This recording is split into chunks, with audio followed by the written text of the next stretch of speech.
প্রিয় দর্শক আসসালামু আলাইকুম, কেমন আছেন সব? আশা করি আল্লাহর রহমতে ভালোই আছেন। চলে এলাম আজকে একটা নতুন রেসিপি নিয়ে। চলুন তাহলে দেখি আজকে রেসিপিটি।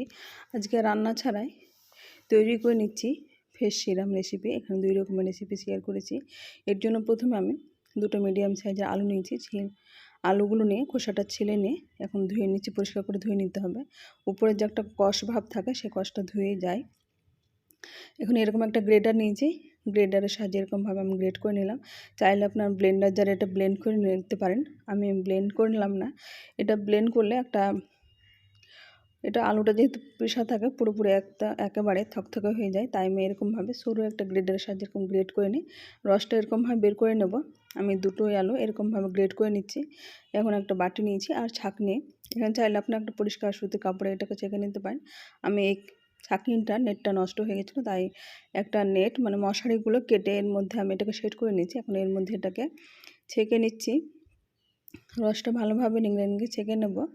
আর বাকি যে আলুগুলো আছে সেগুলো আমি গাছের মধ্যে দিয়ে দেবো, তাহলে এটা গাছে সার হিসেবে কাজে লাগে। এটা নষ্ট হলো না। আর রসটা ভালোভাবে আমি এর মধ্যে নিংড়ে নিয়ে নিলাম।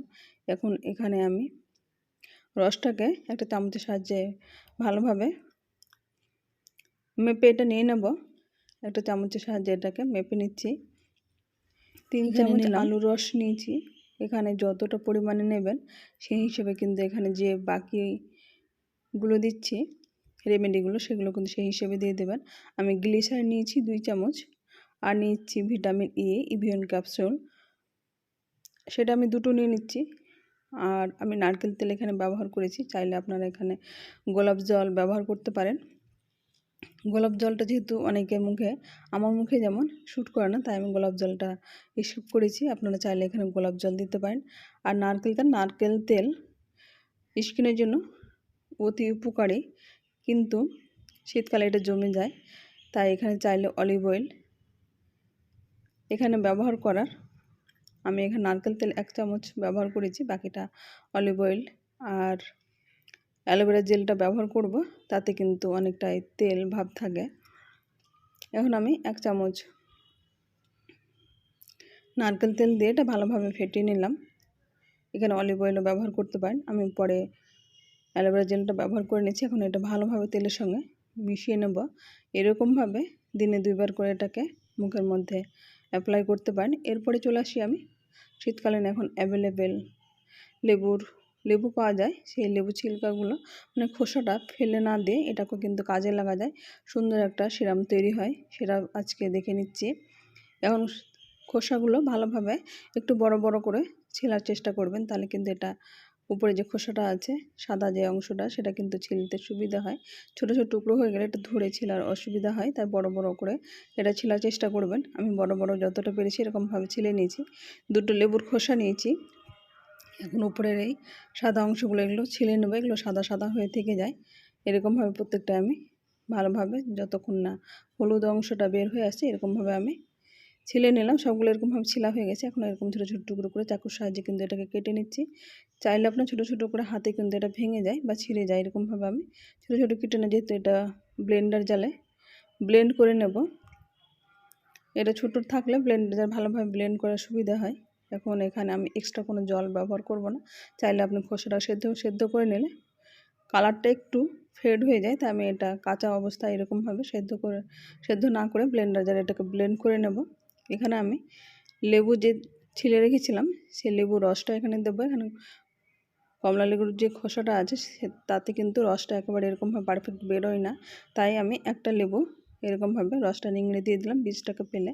আর খোসাটাকে এরকমভাবে নিংড়ে রসটা নিয়ে ফেলে দিচ্ছি। এরকমভাবে একটা লেবুর রস আমি পুরোপুরি দিয়ে দিয়েছি। এখানে এক্সট্রা আর কোনো জল আমি ব্যবহার করছি না। লেবুর রসে কিন্তু অনেকটা এটা ভিটামিন সি থাকে, স্কিনের জন্য এটা অত্যন্ত উপকারী। এরকমভাবে একটা লেবুর রস আমি দিয়ে যেটাকে ব্লেন্ড করে নেব। এটা ব্লেন্ড করা হয়ে গেলে এটাকে এখন ভালোভাবে ছেঁকে নেব। একই রকমভাবে এরকম ছাঁকনির সাহায্যে আমি রসটা ভালোভাবে নিয়ে নিচ্ছি। দেখে বুঝতে পারছেন কত সুন্দরভাবে রসটা বের হচ্ছে।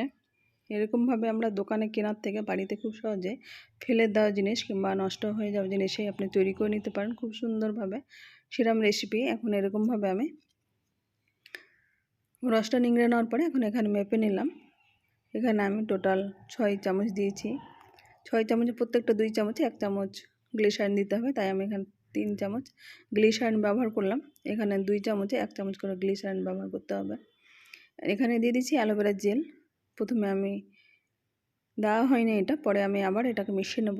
আর দিচ্ছি অলিভ অয়েল 1 চামচ, ভিটামিন ই ক্যাপসুল যেটা ইভিয়ান সেই ক্যাপসুলটা আমি দিয়ে দিলাম 2টো।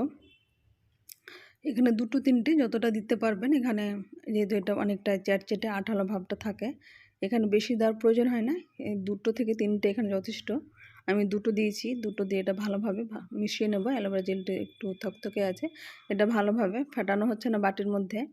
আর এইদিকে যে আলুর রসটা তৈরি করেছিলাম সিরামটা, সেখানে কিন্তু আমি 1 চামচ অ্যালোভেরা জেল ব্যবহার করলাম, সেটা ভালোভাবে ফেটিয়ে নিলাম। এখানে বাটির মধ্যে ভালোভাবে চামচে ফেটানো যাচ্ছে না, তাই আমি এখানে ডিব্বার মধ্যে ভরে বা কৌটার মধ্যে ভরে অ্যালোভেরা যে জেলটা আছে তার মধ্যে এটা ভরে আমি ভালোভাবে ঝাঁকিয়ে নিচ্ছি। তাহলে এখানে কিন্তু ভালোভাবে সবগুলো উপকরণ মিশে যাচ্ছে। এরকমভাবে খুব সহজে তৈরি হয়ে গেল আলুর সিরাম রেসিপি। দেখে বুঝতে পারছেন মাশাআল্লাহ অনেক সুন্দর হয়েছে। এরকমভাবে দোকানে কেনার থেকে খুব সহজে ঘরেতে অল্প উপকরণ তৈরি করে নিতে পারবেন। এরকমভাবে হাতে, মুখের মধ্যে, ঘাড়ে এরকম সিরামটা লাগিয়ে 15 মিনিট পরে এটা ধুয়ে নিতে পারেন, কিংবা রাত্রে এটা মুখ হাত ভালোভাবে ধুয়ে নিয়ে এটা লাগিয়ে নিতে পারেন। আমি এখানে একটা পাপায়ার জেলের বোতল নিয়েছি, সেই বোতলের মধ্যে কিন্তু লেবুর যে সিরামটা সেটা আমি এর মধ্যে ভরে দিলাম। এরকম খুব সহজে তৈরি হয়ে গেল 2 রকমের সিরাম রেসিপি।